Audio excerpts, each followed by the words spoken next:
want to make sure that this matches, right? See, from here to here, from here to there, they got to be the same. Same over here. What if it doesn't match? Then you have to redo it. You got to fix it.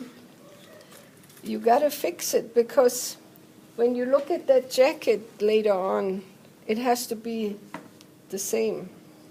So right now in here, when you pin this is called the gore line.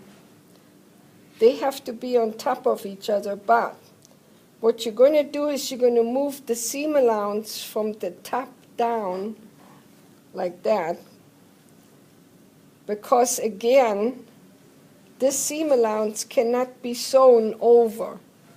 It has to stay free.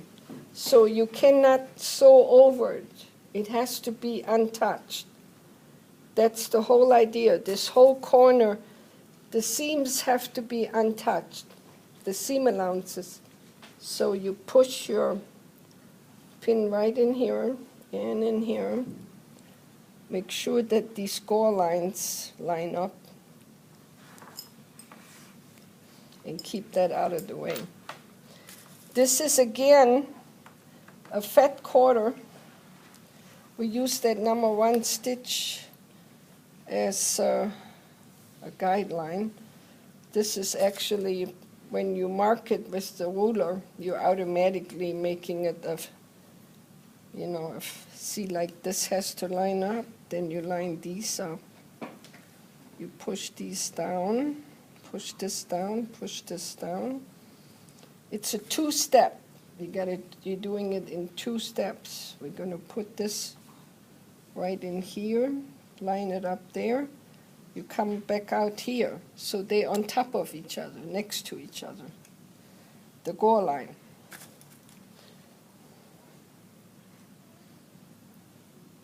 Like that. And then you do the center part. There's a little notch for the center.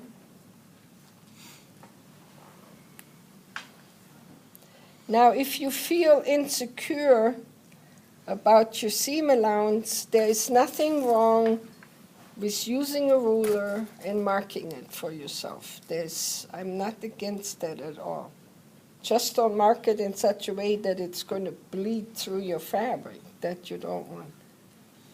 But, just like I like to mark the corners, so I know they're going to be the same on both sides. You see right here, if you take the ruler, you know that from here to here is 1 inch, it's almost 2 inches. And then from here to here is 1 3/4 inches. So they all should be the same, see? 1 3/4 inches, see? So you can double check these things, okay? All right, I think I'm okay. Let's see if we can get it under the machine.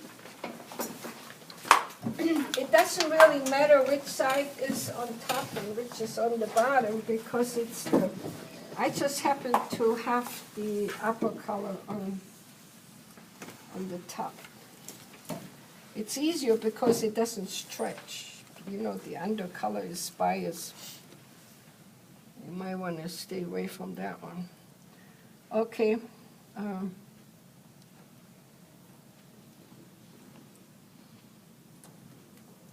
All right, now, what is it? You got to watch that these are out of the way, right?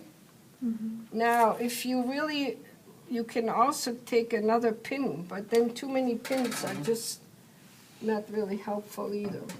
So I'm going to try to get in here and make sure that these seams are out of the way. So I'm going to start in the corner here with a little bit of back stitch, and I'm going to go up. Right now I'm kind of lining up with this number 1 here, and it helps if I turn the machine on. When I get within a 1/2 inch, I'm going to change to a number 1. because this corner here has to be clipped, trimmed fairly close, so. And then go back to your regular 2.5.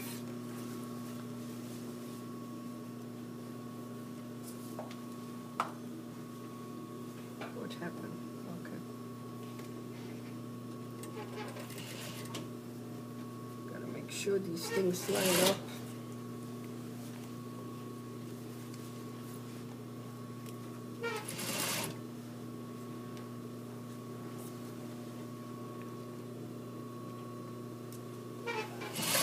See, my number 1 is right there.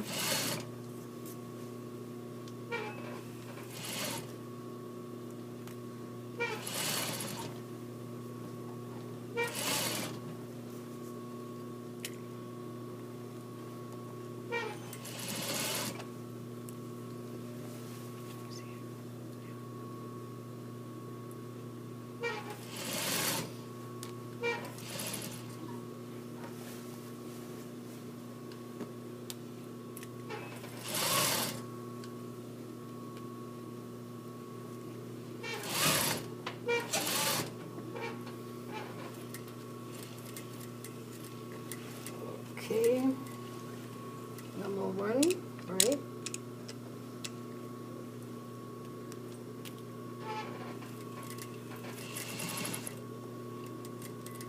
Will that be another question, why we use number 1 Hmm? stitch? This is when you do corners. Okay. You know, when you do corners that are going to be trimmed close, you want to do a number 1 because you don't want to take a chance on having things ravel out, you know, where you end up with holes. You see, now you got to double check, make sure this seam allowance stays downward so you don't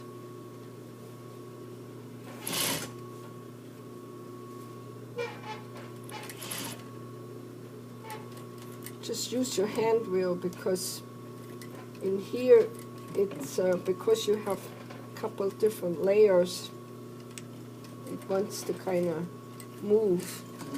Okay, doke. So far so good. You see, this is free. Trim these tails because they're just in the way. So here you can see you got this whole area. You know, the seam allowance is free. No seam allowance is attached. Because when you trim this later, okay, so far so good. All right, now this is the top part. Now we're going to do the same thing for the lower part. We're going to pin this. And again, when I do the corners, you're going to push this up. This time you're pushing it up, out of the way. And where this seam ends, you're going to start the other one. Okay, this is important. Basically, you start where the notch is. But this seam here ends where the notch is, and the next seam is being picked up where the notch is. So this time you bring the seam allowance to the top because, right, you want to keep all this free. It has to be so you can trim the, coming down on the front part. Okay, you have your notches for your break line right here. We need to know that later for the understitching.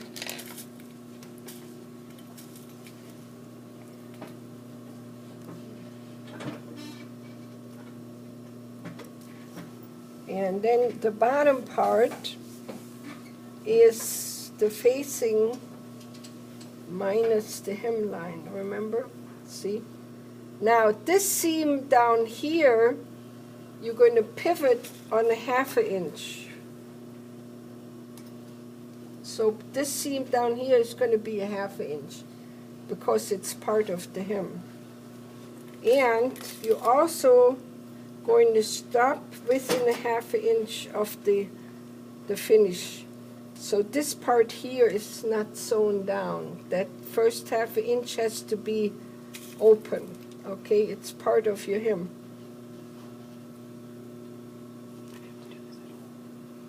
This here, this seam here is going to be like the other seam. It's going to be a fat quarter. We're going to use that number 1 line up.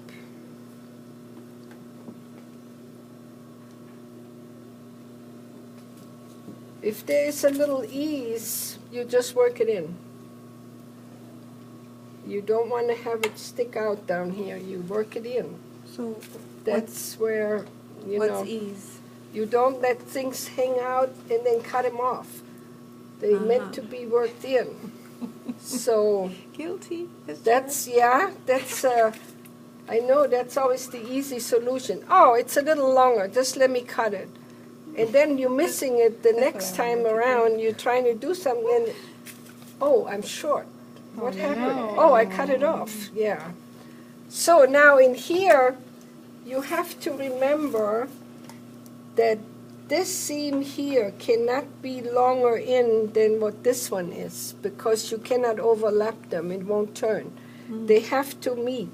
So where this one leaves off, you start that one. That's why, and in here, right now, we got to make sure again that these seams are out of the way. Fun, huh?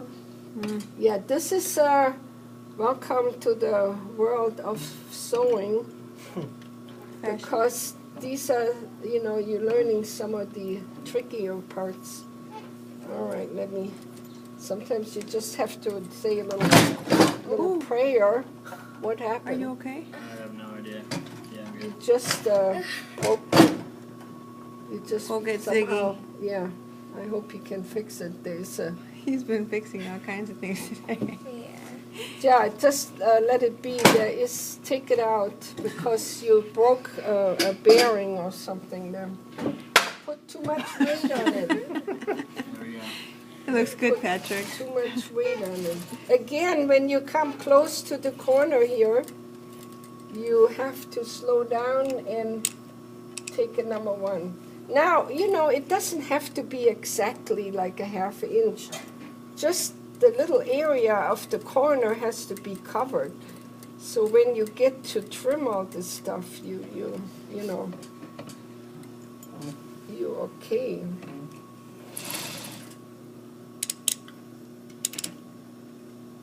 It's just the corners. So I'm lining up with that number 1.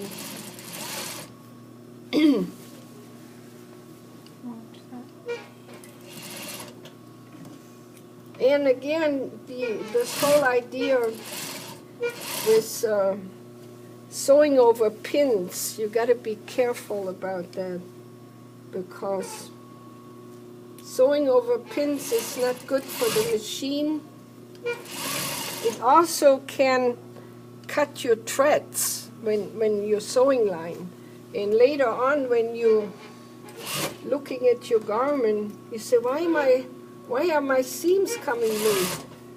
Oh, because when the needle gets too close to the pin, it cuts the thread. So you might not see it right away, but it shows up at some point. Happened to me before. You always learn by your mistakes. You know, we all try these things to find out that it's better to take the time and just do it right. Okay, now I gotta slow down and check my 1/2 inch mark. Okay, probably.